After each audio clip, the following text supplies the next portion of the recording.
gostaria de trazer aqui um assunto bastante polêmico, um assunto que tem sido tratado de uma forma um pouco esquecida. Mas quando se toca nesse assunto, as pessoas têm muitas dúvidas a respeito disso. Eu estou falando a respeito da grande tribulação.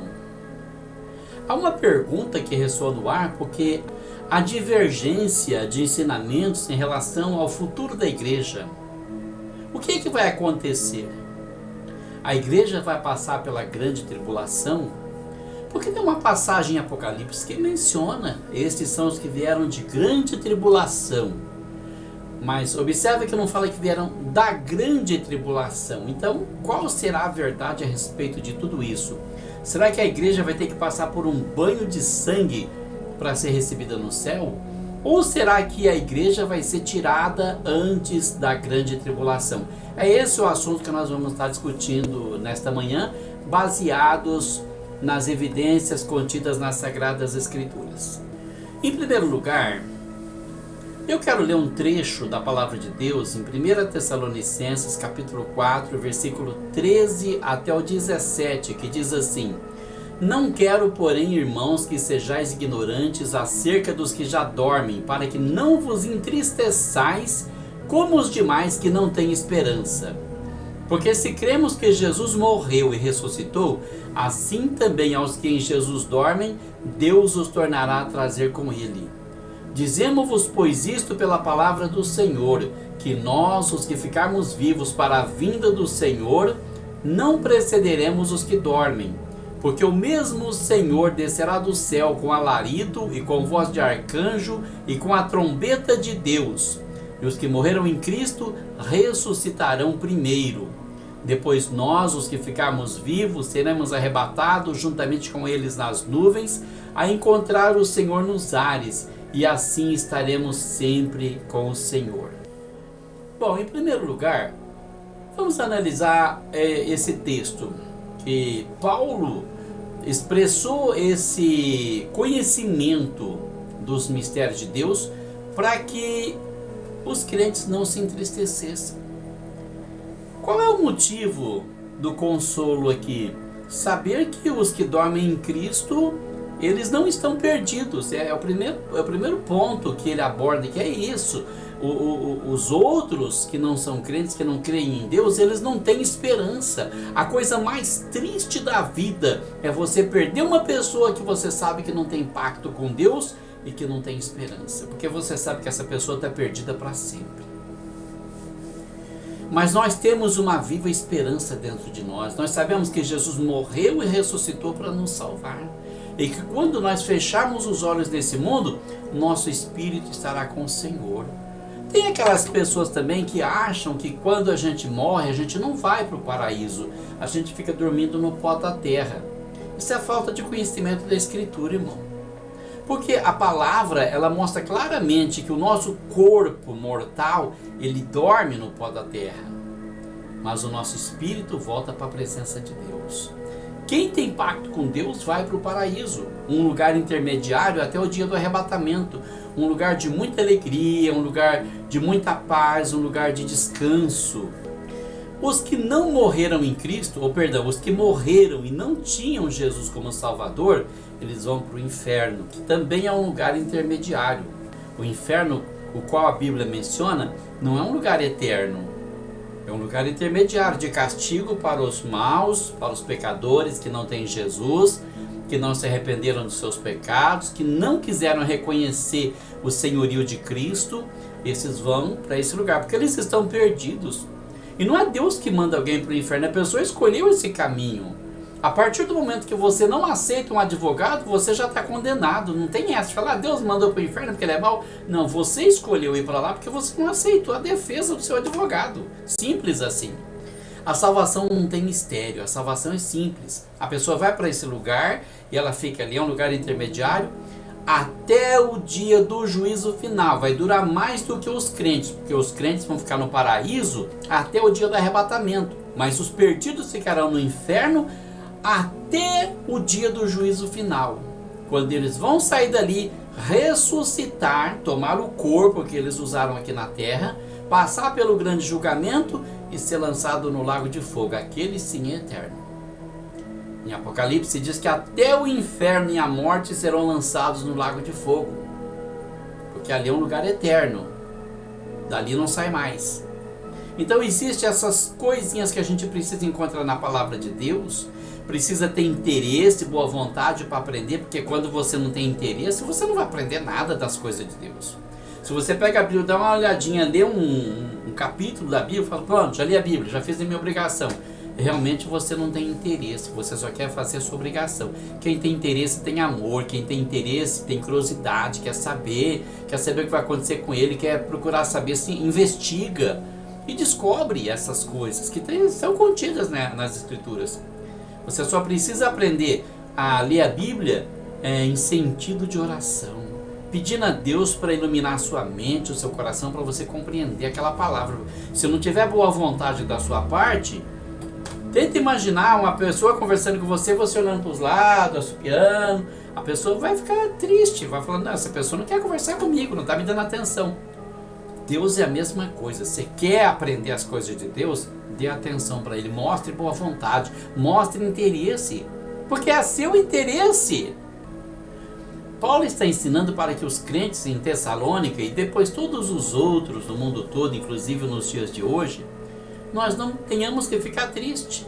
É claro que o momento da morte é triste, você perder alguém, mas você sabe que aquela pessoa foi morar com Deus. Mais cedo ou mais tarde você vai encontrá-la de novo, se você continuar no caminho de Deus, se você não se desviar. Mas os que não têm esperança se entristecem porque não sabem para onde foi o seu ente querido, se foi para algum lugar ou se acabou tudo ali. Eles não sabem nada, eles não têm fé, eles não têm... A fé é um dom de Deus, eles não têm esperança, e a esperança também é um dom de Deus. Então Paulo está dizendo, olha, eu digo essas coisas para que vocês não sejam ignorantes a respeito dos que já partiram desse mundo, para vocês não se entristecer como os outros que não têm esperança, porque os outros se entristecem mesmo, né?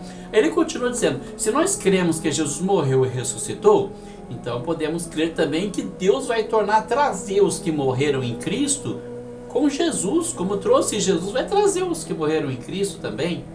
Aí ele toma posse da palavra do Senhor, dizendo, dizemos-vos isto, pois pela palavra do Senhor.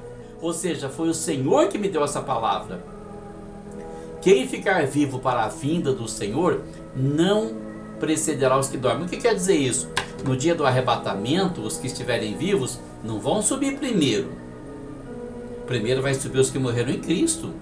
O espírito dessas pessoas está no paraíso com o Senhor. Ele vem buscar a igreja, ele traz os espíritos dos que já morreram, eles descem, tomam o corpo, ressuscitam e sobem para as nuvens. Depois então é que Jesus dá ordem aos seus anjos para arrebatar os que estão vivos. Então você vai estar aqui de repente, não está nem sabendo o que está acontecendo. Tem gente saindo da sepultura e subindo e você não está vendo, porque é no mundo invisível, no mundo espiritual. Aí de repente você está ali na sua plena atividade, um anjo te arrebata, te leva para as nuvens para encontrar o Senhor. E quando chegar lá, você vai ver aquela multidão enorme ao lado do Senhor, e você vai estar incorporando aquela multidão, vai fazer parte dela, vai ser mais um, e outros vão chegando, e outros, porque do mundo inteiro vai chegar gente que creu em Jesus, espera o dia do arrebatamento, é branco, é negro, é chinês, é japonês, é irlandês, é italiano, é espanhol, mexicano, de todas as nações. As pessoas serão arrebatadas, aqueles que creram em Jesus e esperaram o dia do arrebatamento da igreja. É isso que Paulo está dizendo aqui. Nós vamos entrar na questão da tribulação mais lá na frente. Então ele diz assim, o mesmo Senhor descerá do céu com alarido, com voz de arcanjo, ou seja, ele vai vir com um grande barulho, com um grande estrondo, e o arcanjo vai estar gritando o seu brado de vitória, dando ordem aos demais anjos, e a trombeta de Deus vai estar tocando para os que morreram em Cristo ressuscitar. Quando tocar a trombeta, os crentes ressuscitarão, eles se levantarão do túmulo, o espírito entra no corpo, se levanta do túmulo, eles são transformados num momento e levados para a presença do Senhor. Depois nós, os que ficarmos vivos, seremos arrebatados juntamente com eles nas nuvens, a encontrar o Senhor nos ares, e assim estaremos sempre com o Senhor. Isso é o arrebatamento. Tudo isso então é o arrebatamento da igreja. É o evento que vai acontecer, que nós estamos esperando. Vai acontecer. Eu fico pensando, tem tantas pessoas que esperam o arrebatamento, que não querem morrer. Eu vi um pregador uma vez dizendo que não queria experimentar o paletó de madeira, que ele queria ser arrebatado vivo. Ele não faz ideia do privilégio que é morrer em Cristo. Primeiramente, você está livre do mundo, está livre da maldade, está livre do engano, da tentação, do pecado. Você terá paz e muita alegria. Em segundo lugar, você vai ressuscitar primeiro. É por isso que lá em Apocalipse diz assim: bem-aventurados e santos aquele que desde agora morrem no Senhor. Bem-aventurado por quê? Feliz por quê? Privilegiado por quê? Porque você vai ressuscitar primeiro.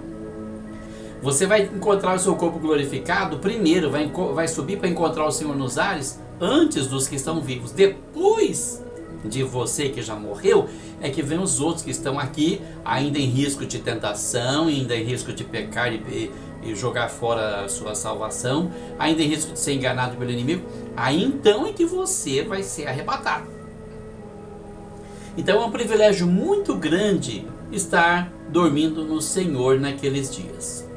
Agora, a Bíblia prevê a grande tribulação, virá uma grande tribulação. Jesus deixou isso bem claro no Sermão da Montanha, quando ele disse que haverá tão grande tribulação como nunca houve desde o princípio do mundo e nunca mais haverá depois disso. Então, é um período de sofrimento indescritível.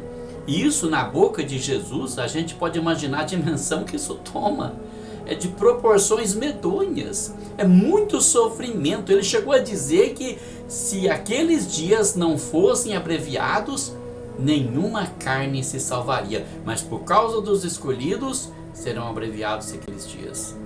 A grande tribulação é uma necessidade, e ela vem como consequência dos pecados de toda a humanidade, cometidos durante tantos milênios sob a paciência de Deus. As pessoas vão errando, Deus vai perdoando, vai esperando arrependimento, vai usando os profetas e a sua palavra para falar com as pessoas para que se arrependam e Ele possa perdoar. E as pessoas não se arrependem. São tantos crimes, é tanta maldade, é tanto pecado, que chega um momento em que Deus vai cobrar. A terra vai pagar caro por isso. E é nesse período da tribulação que nós veremos a ação de Deus para cobrar a injustiça e o pecado da humanidade. Há também um outro motivo para a tribulação. O momento em que o anticristo estiver governando esse mundo, ele estará lutando contra Deus e tentando implantar o seu reinado de terror na terra.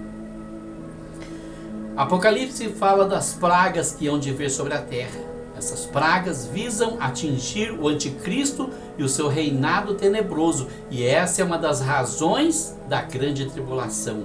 Por isso a igreja não pode passar por isso, não será participante dos castigos que sofrerá o anticristo e os seus apoiadores durante o período da grande tribulação. A gente consegue imaginar o que acontece pensando na atual situação do mundo. Passamos por essa praga que está dominando o mundo aí, o Covid-19, passamos por tantas outras semelhantes, a peste negra e o ebola, e a peste aviária, a peste suína e tantas outras coisas que nós já passamos, e hoje essa peste aí do coronavírus, que está atribulando as pessoas, não deixa as pessoas sair de casa, nem trabalhar, nem ir no mercado, nem ir na farmácia, nem ir para a escola. A vida parou. Mas isso ainda não é o pior. Vai ter coisa muito pior, porque quando o tempo da graça terminar, vai começar o período da grande tribulação. É quando o anticristo vai dominar o mundo. Paulo diz numa de suas cartas que só existe um que resiste à chegada do anticristo. E deixa claro que esse um é o Espírito Santo, que está aqui com a igreja. E quando a igreja for arrebatada, então o Espírito Santo vai subir com a igreja, e aí então o mundo vai estar livre para receber o anticristo. E quando o anticristo tomar conta desse mundo, vai governar com ferocidade e terror. Tem gente que reclama de ditadura, fala da ditadura militar, pensa que passou por sofrimento, não faz ideia. Ditadura militar, para começar, um embuste. Nunca houve, né, ditadura militar. Houve ditadura Vargas, porque de 64 a 85 houve um regime de exceção, regime militar. Para quem estuda sabe. Mas não vamos entrar nesse mérito. A questão é, vai haver muito sofrimento, muita opressão, e ninguém terá liberdade para falar em Deus, ou ao menos pensar em Deus. George Orwell previu uma fiscalização chamada Polícia do Pensamento. E hoje nós podemos ver que a tecnologia avançou tanto que qualquer pessoa pode ser espionada em casa. Você pode estar com o celular desligado, sem bateria, e mesmo assim é possível que alguém esteja espionando você. Vai ficar pior. A tecnologia está aumentando, está mudando, está avançando cada vez mais. Quem conhece computador sabe que existem processadores de computador, e fala em computadores de última geração, não faz ideia do que está acontecendo nos países de primeiro mundo, quando a tecnologia está avançando até chegar às raias da loucura. E a tecnologia vai sim ser usada pelo anticristo para controlar o mundo todo. Você pode estar dormindo na sua casa e estar sendo espionado. Aquilo que acontece nos reality shows da televisão vai ser ao vivo e a cores, vai ser real e vai ser muito pior, vai ser muito mais fiscalizado do que alguém pode mostrar. Então, nesse período de grande tribulação, a igreja estará aqui? Vai estar passando por tudo isso? João diz em Apocalipse que haverá a marca da besta. Toda pessoa que aceitar a marca da besta estará perdida para sempre. E você começa a pensar, qual será a marca da besta? Quer dizer, que se a igreja estiver aqui, vai passar por um grande sofrimento. Nós vemos o que aconteceu nos países comunistas, na União Soviética, na Romênia, na Coreia do Norte, todos os países onde o comunismo dominou, principalmente na China, que ainda é um dos últimos países comunistas de uma grande potência mundial. O que acontece? A tortura que fazem com os crentes para que eles neguem a Jesus. Tem que negar a Jesus, tem que assinar um documento dizendo eu sou ateu, tem que assinar um documento dizendo eu não acredito em Jesus. Muitas vezes os filhos são torturados na frente dos pais para os pais negarem a fé. Mas isso ainda é nada perto do que vai acontecer quando o anticristo dominar o mundo. Agora, a Bíblia mostra claramente que Jesus é fiel. Ele vela pela sua igreja, ele guarda a sua igreja. Podemos observar aqui em Isaías capítulo 26, versículos 20 e 21, onde Deus diz assim: vai, pois, povo meu, entra nos teus quartos e fecha as tuas portas sobre ti. Esconde-te só por um momento até que passe a ira, porque eis que o Senhor sairá do seu lugar para castigar os moradores da terra por causa da sua iniquidade, e a terra descobrirá o seu sangue e não encobrirá mais aqueles que foram mortos. Deus escondendo o seu povo para não sofrer a ira. Como ele fez lá no Egito, quando ele falou o anjo da morte vai passar pela terra do Egito, ele disse para os israelitas passar sangue de um cordeiro no umbral da porta e ficar dentro de casa, e fechar a porta, e fechar a janela, e ficar preso dentro de casa, porque o anjo da morte ia passar. Ele se preocupa com o seu povo, ele salva o seu povo, ele livra o seu povo dessa tribulação. Vamos observar também onde está escrito em 1 Tessalonicenses capítulo 5, versículo 9, onde ele diz assim: porque Deus não nos destinou para a ira, mas para a aquisição da salvação por nosso Senhor Jesus Cristo. Então ele não vai deixar você passar pela tribulação. Ele sabe que nós temos um limite, que nós somos frágeis, que nós podemos negar a Deus com facilidade. E olha, ele ajuda você. Ele está sempre ajudando você. Eu não estou aqui, eu não sou fiel a Deus porque eu sou melhor do que ninguém, porque Ele me ajuda. Se Ele parar de me ajudar, eu faço a mesma coisa que os outros fazem. Eu sou tão pecador quanto os outros, não sou melhor do que ninguém. Não sou mais santo, não sou mais puro, não sou melhor do que ninguém. O homem precisa se conscientizar disso. O homem é pecador, a mulher é pecadora, ninguém é perfeito, só Jesus foi perfeito. Por isso ele morreu no nosso lugar, por causa da sua perfeição, para expiar o nosso pecado, a nossa culpa e a nossa imperfeição. Também encontramos em Romanos capítulo 2, versículos 5 e 6, que está escrito assim: mas segundo a tua dureza e teu coração impenitente, entesouras ira para ti no dia da ira e da manifestação do juízo de Deus, o qual recompensará cada um segundo as suas obras. Então olha só, vai ficar reservado para o dia do juízo aqueles que têm o coração duro e impenitente, aqueles que não se arrependem, aqueles que não buscam o conhecimento, aqueles que não se importam, não está nem aí. Você vai falar de Deus para eles, aqui eu não quero saber disso, eu tenho uma vida para viver, eu não estou nem aí, isso aí não é coisa para mim não, rapaz, sai fora, eu não quero ouvir falar disso. E a pessoa vai ignorando até chegar o momento em que a pessoa se vê perdido para sempre. Mas aqueles que procuram, aqueles que têm temor, eles obterão a salvação, eles terão uma via de escape. O apóstolo Pedro diz na sua segunda carta, no capítulo 3, que esta terra se reserva para o fogo e para o juízo no dia que o Senhor vai julgar a humanidade.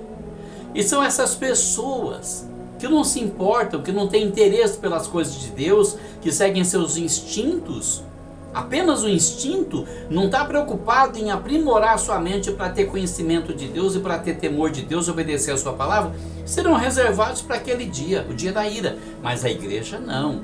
Deus reservou coisas melhores para nós.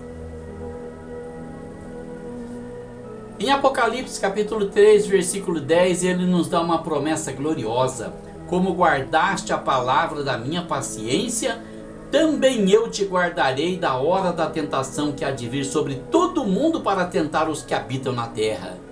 Não pode ser mais claro do que isso. Como guardaste a palavra da minha paciência, também eu te guardarei. Olha, se você foi fiel para guardar a palavra de Deus, como é que ele vai te deixar passar pela tribulação? Como é que ele vai deixar você ser provado no fogo? Olha, nega Jesus, nega, não mata seu filho na sua frente. Como que ele vai deixar você passar por uma coisa dessas? Abraão só teve um, que entregou o filho dele, porque Deus falou: eu quero o seu filho, ele entregou. Eu não entregaria os meus. Eu sou sincero, eu não tenho essa fé, eu não tenho essa dedicação. Por isso Abraão foi chamado pai da fé. Eu jamais seria pai da fé. Então, ele há de me guardar desse momento, porque ele dá a cada um fardo segundo as forças que você tem para carregar. Ele não vai dar para mim um fardo pesado demais, um fardo que eu não aguento carregar. Então ele vai me salvar, ele vai salvar você também. Ele sabe que você não tem capacidade para aguentar certas coisas. Aí ele confirma dizendo: se aqueles dias não fossem abreviados, nenhuma carne se salvaria, mas por causa dos escolhidos serão abreviados aqueles dias. Então, olha só, ele sabe perfeitamente a capacidade de cada um. E ele não vai exigir da gente uma coisa que a gente não tem condições de fazer. A Bíblia fala em Hebreus capítulo 11 sobre os heróis da fé, que muitos foram tentados, foram cerrados ao meio, foram mortos, crucificados, apedrejados, viviam em cavernas e covas da terra. Fala deles, são os heróis da fé. Nós não somos heróis da fé, nós não temos essa capacidade. Talvez alguma pessoa entre nós tenha essa capacidade, alguém que já viva para o Senhor, como Elias. Elias, uma pessoa que não tinha família, não casou, não tinha mulher, não tinha filhos, não sabemos se ele tinha pai e mãe vivos, ele não tinha ninguém, ele vivia pelas cavernas da terra. Era um homem que comparecia perante os reis para entregar a palavra do Senhor. Um homem que viveu exclusivamente para o Senhor, vida totalmente consagrada a Deus, tanto que quando ele disse: desça fogo do céu, o relâmpago desceu. Quando ele disse: olha, Senhor, me responde com fogo nesse altar do sacrifício, aquele raio desceu e lambeu o sacrifício, secou a lenha, queimou a lenha e secou até a água que estava no rego. Mas isso é para Elias. Nós não temos uma fé tão grande assim para viver absolutamente para o Senhor, para que Ele possa permitir que passemos por uma situação dessa, porque Ele sabe que nós estaremos perdidos para sempre. Também em 1 Tessalonicenses capítulo 1, versículo 9 e 10, o apóstolo Paulo diz assim: porque eles mesmos anunciam de nós qual a entrada que tivemos para convosco, e como dos ídolos vos convertestes a Deus para servir ao Deus vivo e verdadeiro, e esperar dos céus a seu Filho, a quem ressuscitou dos mortos, a saber, Jesus, que nos livra da ira futura. Olha, a ira de Deus vai descer sobre a terra. Pensa em quantos milênios essa terra vive pecando, vive profanando a santidade de Deus. Pensa em quanto sangue já foi derramado, sangue inocente, covardemente derramado por assassinos covardes. Meu irmão foi assassinado por dois covardes em Ribeirão Preto, que roubaram o carro dele só para fazer uma farra. Mataram ele, mataram uma passageira, uma moça de 20 anos, grávida de 6 meses. Morreram 3 pessoas inocentes naquele dia, só porque os caras queriam fazer uma farra. Só porque a nossa justiça brasileira protege delinquentes e criminosos e persegue pessoas justas, como o ministro Alexandre de Moraes está perseguindo pelo Brasil afora, prendendo pessoas que criticam as atuações erradas do STF. Isso sim é ditadura, isso é tirania. Mas esse poder vai cair diante do poder de Deus, porque Deus tem um plano para o Brasil. Meu irmão Dorival foi assassinado em 2006. Então existe muito pecado que não foi cobrado, que a justiça humana falha e suja não cobrou dos criminosos, de pessoas más, mas naquele dia vai ser cobrado. A ira de Deus está se acumulando, está enchendo a taça da ira de Deus, mais um pouquinho, mais um pouquinho. É muito pecado, adultério, fornicação, homossexualismo, lesbianismo que inunda esse mundo, profanando a criação de Deus, que criou homem e mulher. Também não criou homem e mulher para todo mundo andar com todo mundo.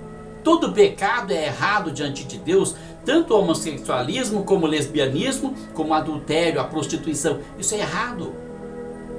Deus condena isso porque Ele criou o homem e a mulher para que eles convivam juntos no casamento com a bênção de Deus, sendo fiéis um ao outro, perseverando um ao outro, glorificando a Deus, ensinando as pessoas a ter temor de Deus. A ira de Deus vem, mas Jesus nos livra da ira futura se nós estivermos na presença de Deus. É importante que nós passemos o sangue de Jesus no umbral da nossa vida, não na porta da casa, mas na nossa mente e no nosso coração, para fazer o que é certo diante de Deus. Se nós formos fiéis, Ele será fiel. Se nós formos infiéis, Ele permanece fiel. Não pode negar-se a si mesmo. Que Deus abençoe a sua vida, em nome de Jesus.